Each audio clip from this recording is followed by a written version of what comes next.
Hey, what's up guys? How's it going? After the massive success that is Crash Bandicoot, I decided to finally do my first game review on Crash Bandicoot 4, It's About Time. Crash Bandicoot is a very special game to me that I never got to play the originals. Luckily I did get to play the Insane Trilogy for the first time when it came out. And boy, did I love it. So addicting, and after instantly wanting to play more Crash, I found out that there were many sequels that the fans were just generally not happy with. Luckily, Toys for Bob managed to achieve something almost impossible. Give us a Crash sequel that has a brand new adventure. After many failed sequels, fans were starting to lose their faith and hope into the franchise. Then along came the Insane Trilogy in 2017. That game changed everything for us Crash fans, giving us a taste of what Crash would look like in the modern day. And then, after some new DLC levels were released for the Insane Trilogy, we really got to see the potential of what new Crash levels would be like. So after almost a decade of not having an original Crash title, in June 2020 it was finally announced that we would be getting an all-new original Crash Bandicoot adventure. So, does it really live up to the hype? Let's break it down and find out. Oh, and by the way, this is 100% unbiased review. No offense, IGN.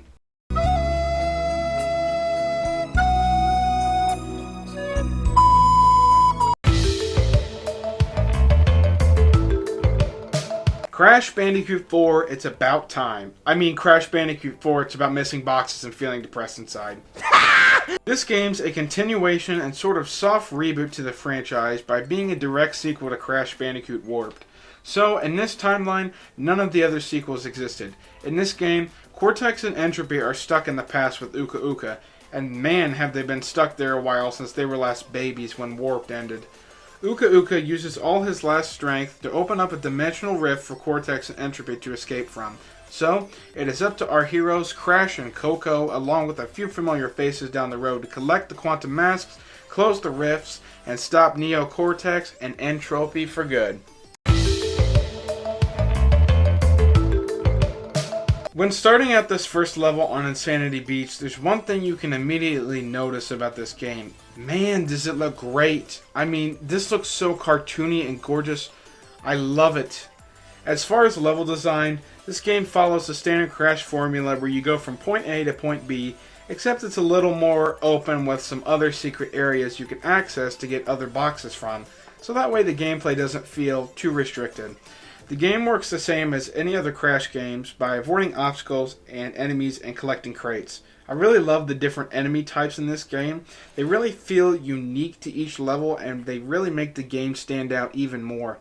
For example, there are ice fishermen in the snow levels, tribal enemies in the first two levels, and even the Cortex scientist goons in the snow levels are wearing snow jackets to fit in with that world. How cool is that? It really feels like a breath of fresh air that every enemy stands out from each other. The graphics are really great too, and the level designs and enemy types are all very unique and interesting. It really feels like Toys for Bob knows how to exactly please all types of Crash fans. The controls for Crash 4 are very simple. In this game, he has Body Slam, Double Jump, Slide Spin, and all the different Crash moves that everyone is used to by now. However, if you were to play this game after directly playing the Insane Trilogy, you might be thrown off by the controls. When I first picked up this game, you have no idea how many times I kept falling to my death because I wasn't used to the lighter, floatier controls. Oh my god! Oh, geez. For starters, the double jump is a lot more floaty, allowing you to do the double jump anytime when you are still in the air. And not only that, but the jump distance in general is a lot longer in this game. Also, there's a new mechanic where you can do a second jump after bouncing on boxes. This mechanic takes a bit to get used to, but there are some boxes that require this ability specifically. Also, just to mention this, there's a mechanic to get the boxes stuck under TNT. So if you're moving while you are spinning, you can notice that there is a wider spin radius around Crash. So in order to hit boxes under TNT, you simply go up to the TNT as close as you possibly can and just lightly tap the spin button and it will hit the box underneath. Pretty cool, except for the first time I tried this out, ended up getting blown up to bits.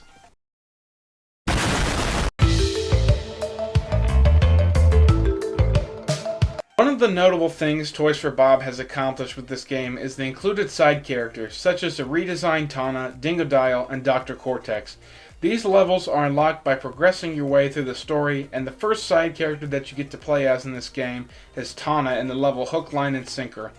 In this game, Tana is from a different universe, that's why she looks nothing like the Crash 1 version of herself. Tana's gameplay is very acrobatic with an included grapple hook that allows her to go from different places. She can wall jump as well as having the classic double jump, spin, and body slam abilities like Crash and Coco, and each individual character not only gets their own introductory level, but they have levels called timeline levels. In these levels, you get to play as one of the 3 side characters from a different perspective of the levels you've done before. So, for example, you get to see how Tana secretly helps out Crash and Coco, how Dr. Cortex, you get to see him causing chaos for the Bandicoots, and Dingo is just Dingo. He's just trying to find his way back home. Then after you play as one of the side characters for their timeline levels, you get to go back to the same level and do the second half as Crash and Coco, but with different box placements. And it's really cool to see how certain events are caused by one of the extra characters. There's also Dingodile, which I want to talk about his playstyle for a minute. Dingodile's playstyle has a very heavy type of playstyle, with the vacuum that he can suck boxes up and use the TNT barrels and boxes to fire back at enemies. Definitely very satisfying. I don't know what it is, but it is just so satisfying, like I said earlier. Also, he uses his vacuum to hover and get a jump boost after the hover. It's very different because you have to hold the jump button the whole time. Unlike Crash and Coco, you have to push the jump button a second time when you double jump. And lastly, there's Dr. Neo Cortex, which I won't spoil why he's a playable character. Again, I will talk about this in the spoiler section of the review. Cortex is the most uncomfortable for me personally out of the 3, but he is definitely the most unique. Not only does he have a double jump, but he gets around by shooting enemies using his ray guns into different platforms. There are 2 different platforms. The regular platform, which you press the shooting button once, and the bouncy ability, which you have to press the shooting button the second time in order to bounce on top of the enemies. On top of all this, he also has a dash ability, so it'll definitely take time for you to get a hang of his controls. Cortex is used for more puzzle-type gameplay compared to the other 2 characters, with all of his abilities being used to traverse around the different areas. But he is definitely very unique in terms of his gameplay. During the adventure, you need to collect the 4 quantum masks in order to close down all the different rifts. These masks being Lani Loli, Akano, Kapunawa, and Ika Ika. Lani Loli can phase different parts of the world in and out, deciding which objects are actually there. Akano gives you a tornado spin that allows you to spin all boxes into oblivion, but be careful of TNT and Nitro because they automatically explode when you get even close to them. And you also get a really cool glide ability by double jumping. Kapunawa is used mainly to slow down time, and you also have the ability to jump on top of the Nitro crates. And lastly, Ika Ika can be used to flip the gravity. All of these masks are very important in the story, and all of them get their own unique puzzles to be used with them. And I mean, look at how cool Crash and Coco look with all these masks on them.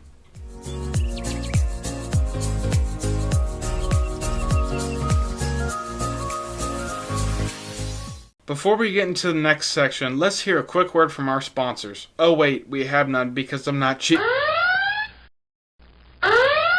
Continuing to talk about all the masks, you can bet your sweet bippy that they are going to make you use all 4 masks at one time during a point in this game.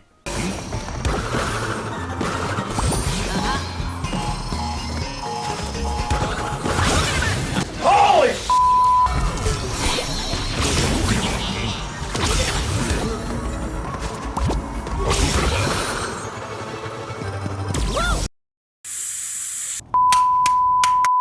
Now, let's go ahead and talk about the warp system, but in this game, it's not a warp system. Crash 4 has a more Crash 1 themed system of how to get to each level, and each world has a different theme, such as Pirates, Neon City, which is set in the future, the Dino World, and an ancient historic Chinese or Japanese world. And personally, my favorite one, Mosquito Marsh, which is home to the swamp levels, But there is one level in particular that I would love to talk about. That being Offbeat. Oh my gosh. Just jumping into this level right away. Instantly my favorite Crash Bandicoot level. This level takes place during the parades of Mardi Gras. The enemies are so expressive, with the hipster blocks being upset when you jump on them, the ghosts playing the different instruments, the unicyclists, and not to mention, all of the obstacles are set to the beat of the music. And I mean, listen to this track.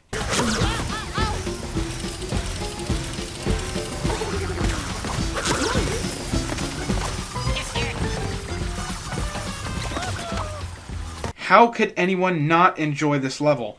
Not only that, but it gets even better.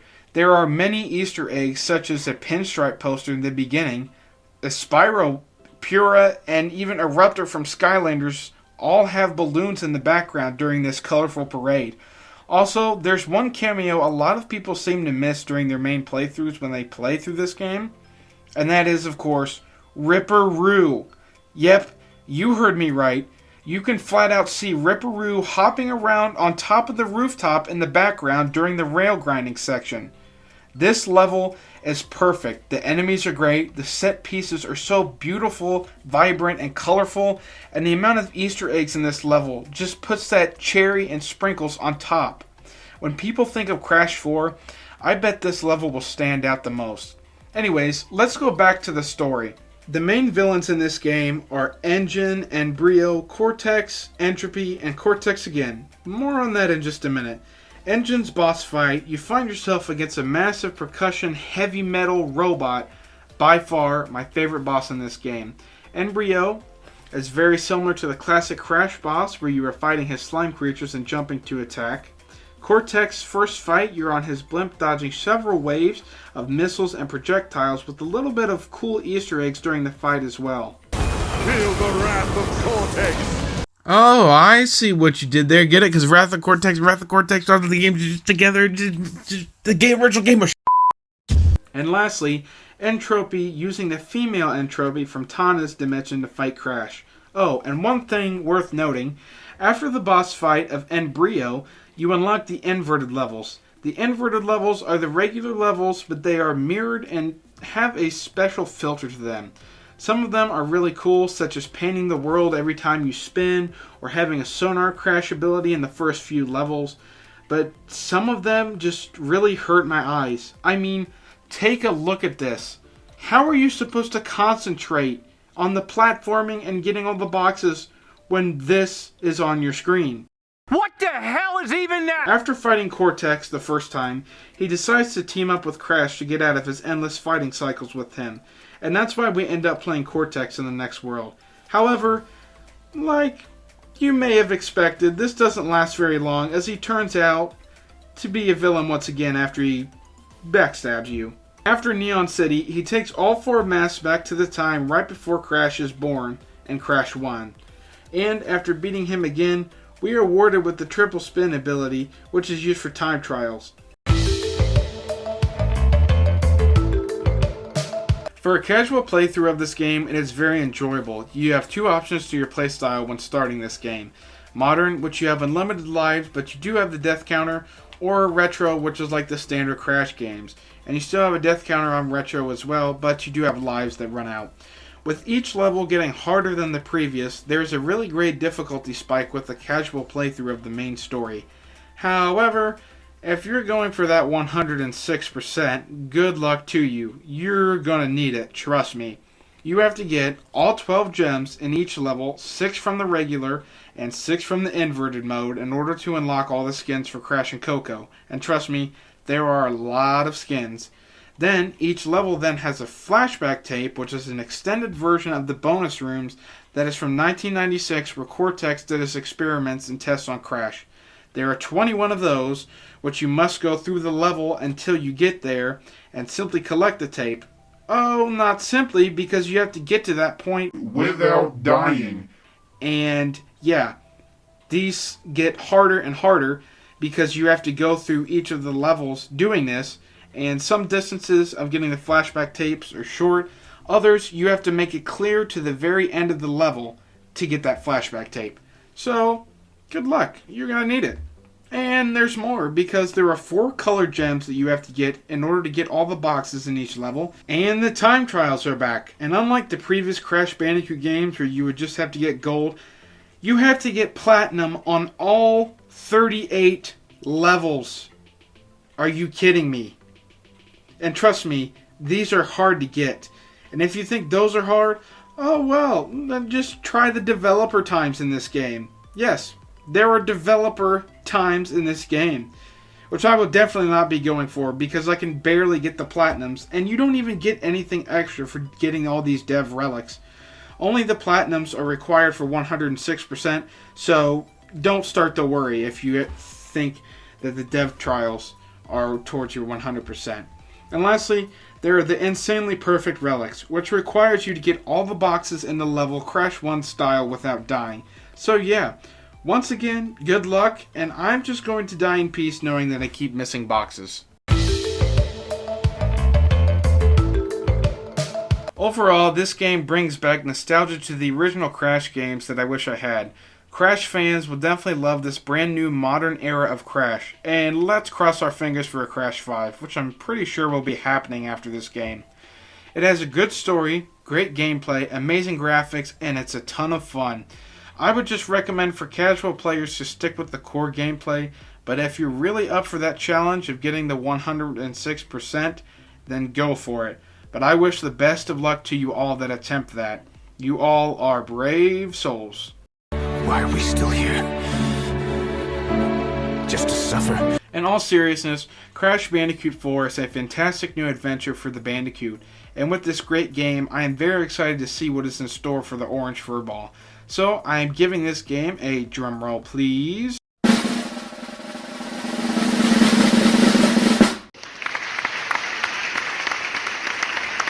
Not only does Crash Bandicoot 4 satisfy all types of Crash fans, but it is a great new adventure that is worth every penny. The only minor issue I have is that I don't like some of the choices within the story, and the game might be too difficult for some people, but I can't knock it off because of that, because you have to realize this is a Crash game, it's meant to be difficult, and putting your platforming skills to the test, of course. But I highly recommend this game. It's definitely worth a buy. But if the game doesn't seem like your taste, but you want to maybe try it out, wait for a price drop or get it from a friend. It is definitely worth every single penny that you will put towards this game. And trust me, you will definitely get your money's worth in terms of gameplay and hours of gameplay. And who knows what's in store for DLC. As always, thank you guys so much for watching. I really hope you all enjoyed my very first game review. I truly appreciate each and every one of you that take the time to stop by my videos and like my content. And if you are new and you do like my content, please consider subscribing down below.